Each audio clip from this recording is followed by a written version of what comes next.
So far we've talked about SD-WAN and what it is and what are the benefits. Today we're going to talk about the SD-WAN business case, how you can wrap those components into a justification for your management team to get approval to implement SD-WAN in your organization. Looking forward to having that conversation with you. Okay, so SD-WAN is dominating the wide area networking technology today. Why are companies moving towards SD-WAN in such a rapid fashion? Let's explore. We've talked about what SD-WAN is and what the imperative is behind SD-WAN. The network is changing. It's no longer data center focused. Now it is cloud focused. So a new networking topology is required.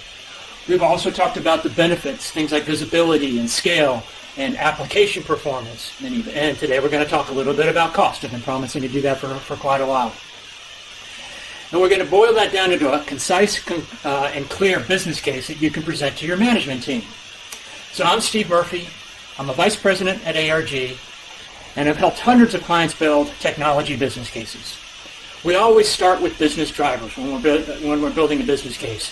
If your project does not align with the larger business drivers of the organization, it's not going to be a priority. So what are your key business drivers within your organization? Typical business drivers might include growth, they might include expense reduction, or they might be digital transformation. At a high level, SD-WAN supports all of these strategic initiatives. From a growth perspective, you're going to get scale, you're going to get agility, and you're going to get centralized orchestration. From an expense perspective, you're going to replace expensive private networks, you're going to get bandwidth flexibility, and you're going to get an operational model that eliminates capital costs and puts services on a subscription model. It's very attractive to some organizations. And for digital transformation, we're going to change the networking model so it's not data center centric, it is network centric, it is cloud centric, and we're going to enhance the reliability of those cloud applications. So that's how SD-WAN fits into the larger strategic model of your organization. We're going to talk about the financial model of SD-WAN, and we've just put up a very simple network on the board here so we can walk through some of the variations that we would see. We've got remote site A, remote site B, and a data center. Very basic network. Today, and this is an actual customer with their pricing rounded to the nearest $10. So, but it is a condensed version of an actual network, not the full network. Today they're on MPLS, and today they're paying for a 50 meg connection at site A, $1,200. And at site B, for that same 50 meg MPLS connection, they're paying $1,900. This is an important point. That MPLS provider probably did not have an affordable local access provider. The circuit within that MPLS network going to site B is very expensive, driving a big difference in essentially the same bandwidth for the MPLS service. And this is typical within an MPLS environment. Because you're on an MPLS and you have to be on the same provider for all of your connections, that provider may not have a good access option at one of your locations, driving a really expensive price point. And that's just a fact of life within MPLS. It's been that way for the 15 years that MPLS has been in existence. In the data center, we have 100 megs at $1,300 a month. This is actually less or very close to the 50 megs, but in a data center, you typically don't have a local access circuit. It's a cross-connect that you would pay to the data center provider. We've assumed that that's elsewhere. That's going to be consistent no matter what we do. So we're not including that in our financial analysis. So total for this network is $4,450. Now, looking at a comparison using dedicated internet access and SD-WAN with the same bandwidth for this client, we were able to get dedicated internet for $490, and then we're going to add $300 for the SD-WAN service. That's a monthly subscription service. It includes the management of that device and the device itself. The Site B has another 50 meg connection. Again, we were able to get the same pricing as Site A, $490 for the dedicated internet access and $300 for the SD-WAN device. And at the data center, we're going with the same amount, same bandwidth that they had in the original scenario, in the MPLS scenario, 100 megs of internet at just $300 in the data center. Internet's extremely affordable, very low price per meg. Plus another $300 for the SD-WAN appliance. Okay. Fair enough. That drives a $2,180 per month price tag.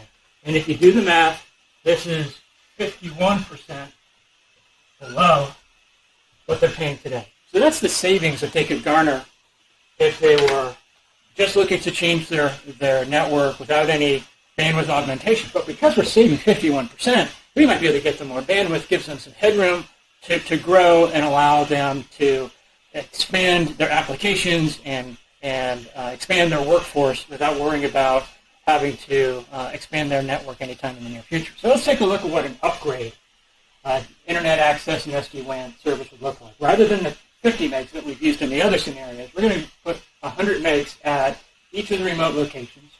That drives a slightly higher price point than the 50 that we had in the previous scenario, $50 more per month. So $540 for a dedicated internet access and $300 for the SD-WAN at both of those locations. We're able to get a gig in the data center for just $650. And because we're putting in a gig circuit, we need a slightly more expensive, slightly more robust SD-WAN appliance, so that's going to be at $350 in the data center. So our upgraded, doubling the bandwidth at the remotes and providing a lot more bandwidth at the data center drives a price point of $2,680. That's a 40% savings versus our previous or our current total. So in either scenario, the customer saving a lot of money. They can save 50% by just putting in what they have today, replacing what they have today, and they can drive just a little bit less in terms of savings if it double their bandwidth. Now, one important factor, I didn't include the redundant network in this analysis. This is just circuit comparison to a circuit comparison. MPLS to replacing that with a dedicated internet access. Of course, there will be a redundant connection. Maybe today they have DIA at all of these locations with a VPN failover. Or maybe they just have broadband. We're just going to leave that out of this calculation. You may be able to rebid and get better pricing on your existing redundant connections, but they're going to be there regardless of whether you move to MPLS or SD-WAN. So for ease of understanding, I just excluded the stuff that's really not going to change, outside of maybe being able to negotiate a lower price for those redundant connections. You'd be able to renegotiate those redundant connections whether you move into SD-WAN or not. So it's really not fair to add that benefit to the SD-WAN calculation. So that's how the financials work out. Let's take a look now at some ancillary benefits to make sure that we've addressed everything that you might want to include as benefits in your business case. Okay, so what are some additional pros and cons for SD-WAN? Because every business case has benefits, and there may be some negatives that we have to account for in our full and honest accounting of what this project may look like for the organization. So from a pros perspective, we've talked about how SD-WAN provides flexibility and scalability within your network. You can move your network very easily. You can scale it, deploy it very, very quickly. You can prioritize applications and individuals to get the bandwidth that they need for their most important applications. The application performance is enhanced because we're not going through the centralized data center anymore to get out to our cloud-based resources. We're going directly to those cloud-based resources. And downtime is reduced. So failover is seamless. It's transparent to the end user. Both of those result in enhanced employee productivity. Now, when we are growing our network, when we're launching new sites, we can take advantage of most SD-WANs have a zero-touch provisioning platform that allows you with a basic configuration on a device to go off and have a set of smart hands, plug the device in, plug an internet connection in. It will pull down the configurations, the policies, and all the orchestration rules that you've established for the global network or your larger network. That'll be downloaded, and within a couple of hours, you can be up and running at a new site. This allows you to provision these sites within weeks' time, a couple weeks' time, to if you're ordering broadband, for example, or we've even turned up sites in just a few days using a wireless connection and an SD-WAN box. You get enhanced network visibility, which leads to faster and less invasive troubleshooting. And you get comprehensive security. So uniform security paradigm across all your locations reduces the security risk for the overall organization. It's easy and cheap to increase bandwidth or to change bandwidth. If you're downsizing an office, you can reduce that bandwidth just as easily as you could increase the bandwidth if there was more demand there. We talked about how it's affordable. There's a very strong cost advantage with SD-WAN, and it's a subscription model. So when you're paying for this on a monthly basis, you are avoiding those capital costs, and you're leaving yourself open for flexibility should you change your mind or want to migrate to another platform. You're not trying to sweat that physical asset for 5 years. You're on a 2 or 3 year SD-WAN agreement where you can follow the market. Lastly, you can collapse the edge appliance. We talked about how SD-WAN can be the router, can be the firewall. We'll do WAN optimization, and we'll do your site-to-site VPN. So those are the pros of SD-WAN. They're pretty significant. What are the cons? Well, the biggest con for SD-WAN that people bring up is security and a lack of quality of service. So let's take security first. We've talked about how there are some very strong security leaders in the SD-WAN market. So if you are looking for an ultra-secure SD-WAN platform, they are there. In the federal government, I work in the Washington, D.C. area. We do a lot of work with people working with the federal government. The federal government is moving to SD-WAN, including some of the very sensitive agencies that are located here. They are moving to SD-WAN. There is a secure framework that you can adopt. For example, FIPS 140-2 encryption. There is a platform out there that I believe can address your security needs.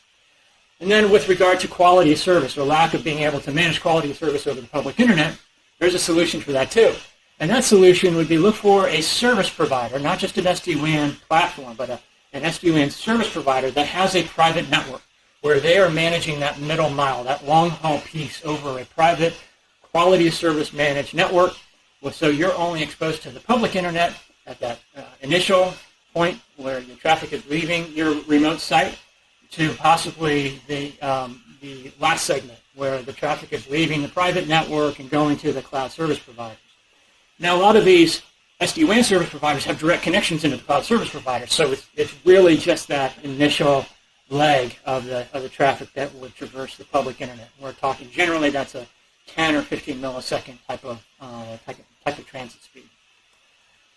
So taking everything together, Gartner says, and I hope you now understand why Gartner says this, that SD-WAN is a transformational technology. If you have an SD-WAN project in the works, feel free to reach out and contact me. I'm happy to have a conversation. I look forward to working with customers all the time. And until next time, I wish you all the best. Thanks so much for watching.